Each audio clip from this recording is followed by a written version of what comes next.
Hey everybody, it's Shaman Sister Sin, and you're listening to the Meditations and More podcast here on the littleshaman.com, brought to you by Transrelational Healing, shamanspiritcenter.com, and littleshaman.org. That's me, Little Shaman. Today I wanted to talk to you about how to get revenge on narcissists and other bad ideas. There's a lot of advice and content regarding how to get back at narcissists or get revenge on them and torturing the narcissist and this kind of thing. That makes sense. People have been very hurt. They've been disrespected, humiliated, disregarded, and generally treated very badly. Of course they're hurt, and of course they're angry. Who wouldn't be? We see it all the time, stuff about how to make a narcissist shake with fear and drive the narcissist to their knees and whatever. It's understandable why people want to do that, but trying to get back at narcissists ignores a few very important things about the situation that should not be ignored. Number one, first and foremost, narcissists are dangerous. Physically, emotionally, psychologically, any way you look at it, they are dangerous. This should not be forgotten. Intentionally involving yourself in situations with an unstable person where you are purposely angering or upsetting them is a good way to have something bad happen to you. Trying to play fuck around and find out with someone who has no empathy, no morals, and no limits is just stupid and dangerous. And in the end, it'll get you nowhere because, number two, narcissists don't care. They don't care about you at all. They never saw you. They don't know you. You don't mean anything to them. You therefore cannot hurt them in the ways that you might imagine you can or be trying to do. You really can't. You cannot do to them what was done to you because it's not going to affect them in the same way it affected you. They don't care. They don't trust other people, so they can't really be caught off guard or betrayed in that way. They don't emotionally invest in other people, so they can't really lose anything in that sense. They don't think they did anything wrong to you anyway, so to them, it just looks like you're crazy and evil, or maybe just stupid. It's a waste of time. More importantly, even than that, number three, this feeds into what they want. Engaging with narcissists in any way feeds into their narcissism. It is what it is. Attention is all that matters to these personalities. Focusing on them, even if your intention is to harm them and cause them problems, it feeds into their narcissism. It validates how important they are. For most narcissists, this is exactly what they want, to be so important that people can't think of anything else, to be the motive and the reason for everything somebody else is doing. It's a misconception that narcissists are only looking for positive attention and positive focus on themselves. They will take any kind. This is also a misunderstanding of how narcissists view positive versus how other people view it. For example, you might not think it's a good idea to have someone focused on harming you or causing you problems, but you're not a narcissist. For them, that's a validation. They might not love it. They might prefer to be focused on in a circumstance that is better to talk about in public, for example. But the fact that it validates their importance is positive to them in some regard, and they can spin it into something that does validate them no matter what. That's the pathology. They don't see this through the lens of your feelings or anything to do with you. They don't see that, oh, I really hurt this person and that's what this is all about. They see it through the lens of, look at all this proof how really, really important I am. Even better, they can tell themselves and anybody else that you're crazy over them, that you're the problem and they're not, that you're stuck on them, you can't move on because you're so obsessed with them. All of these things point squarely back to the narcissist's importance in their own mind. Trying to do anything to get back at them also validates that they're a victim, and even worse, it gives them a reason to punish you more. It's just a total backfire in this sense because it makes them feel more important, not less. Trying to punish narcissists by feeding into their narcissism does not work. They may very well retaliate in this situation too, because the more important they feel, the more outraged they are that you dare to besmirch them.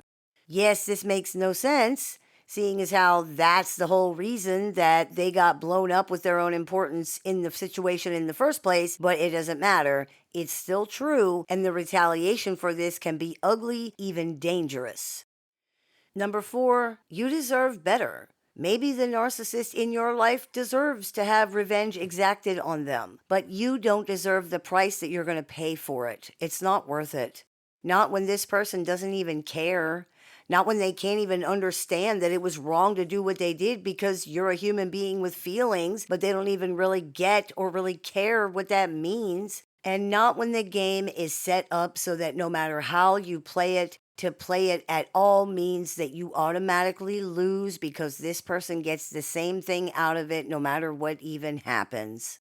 The hard, real truth is that if you are devoting time and energy to get revenge or play games on someone who does not care about you, the person getting played in this game really is you. Even if you feel like somehow you got them back or you made them pay, it's very doubtful you actually did in the way that you likely want to do.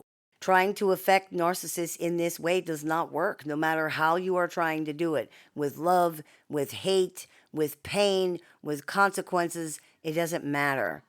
Sure, you can superficially impact them. They might feel temporarily boosted by positive things or temporarily skewered by negative ones, but nothing really lands on them either way. Nothing really sticks because of the way narcissistic personality structures operate. Wanting justice or even to punish those who have hurt us is normal and natural. But in a situation where someone has an extreme external locus of control, little or even no empathy, and no ability to even see that doing things that hurt other people is wrong, how much can you really do? You can and should pursue legal action when it's appropriate, but even then, the justice has to be external because if you're looking for some life-changing epiphany or even a genuine acknowledgement of what led to all of this from the narcissist, you're not going to get it. Narcissists generally do not see consequences as justice for what they've done. In fact, they don't appear to relate any consequences they are facing to anything they've done at all. They tend to see these things as injustice perpetrated against them by someone who's out to get them for reasons outside of themselves that are beyond their control. This could be anything from race, gender, sexuality, ethnicity, class, background, educational level, level of ability, level of intelligence, number of points they scored in the last video game, eye color, and anything else. When you say to them, that's insane. I called the police because you physically attacked me, not because you have a nicer car than I do. They just continue to state what to them is very obvious. What is happening has nothing to do with them or anything they've done. It's you. You're persecuting them. There's just no way to make these personalities care about hurting other people or to make them connect the things that happen to them in any real way with anything that they've done. They simply cannot see it that way. This is absurd and crazy to say, and it's really absurd and crazy to see it in action, but it's also true. And if you've dealt with people who are very narcissistic, you know it's true. Don't waste time and take such a risk for something that's not going to work anyway. This person does not deserve to be important to you anymore for any reason. They've taken enough of your time and your energy and your focus. Even though it can feel really important, the reality is that you don't need to make the narcissist shake with fear or drive the narcissist to their knees. You need to get the hell away from them and stay the hell away from them before they ruin your life or seriously hurt you, or both. The only real and sure way to get revenge on a narcissist is to make them irrelevant to you and to your life. This is the only thing you can do that has any chance of impacting this person in any real way. It demonstrates to them that they're not important, that they have no power over you, no control over you, and that they don't matter. This is every single one of their biggest fears. It also happens to be the best and most healthy thing to do for you. So that's a nice coincidence. Or maybe it's not a coincidence at all. Maybe the reality is that the thing that was making this whole thing go in the first place was your belief that it was important. And as soon as you take that away, the whole thing, including the ghost that is the narcissist, just falls apart. I hope that clears a few things up for you. As always, I look forward to your comments, questions, and suggestions, so please keep those coming. I take appointments online, over the phone, via text, via Messenger, via email, and through Skype and Zoom for clients worldwide. So if you're interested in speaking with me one-on-one about this or anything else, you can visit littleshaman.org to do that. I have several books in publication, so if you are interested in picking up a copy of any or all of those, you can visit littleshaman.org to do that, or find them on amazon.com.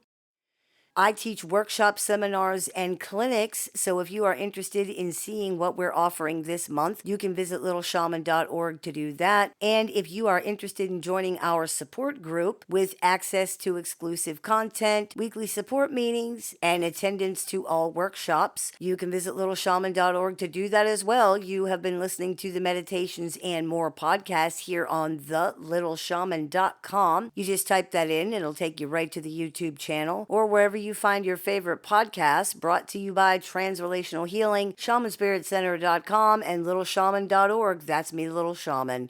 May the Great Spirit bless you. Have a beautiful day. If you've been struggling through dealing with or recovering from an unhealthy relationship with a narcissist or other toxic personality, the Little Shaman has a catalog of over 500 YouTube videos designed to support your journey from discovery to recovery. You can also find additional resources on the Little Shaman website, including tools, courses, workshops, a support group with weekly meetings, and one-on-one appointments with the Little Shaman that are open to clients worldwide. There's even an AI chatbot built and trained exclusively by the Little Shaman using her work that can answer questions 24 hours a day, 7 days a week. For more information, visit littleshaman.org. You can listen to the Little Shaman wherever you find your favorite podcasts.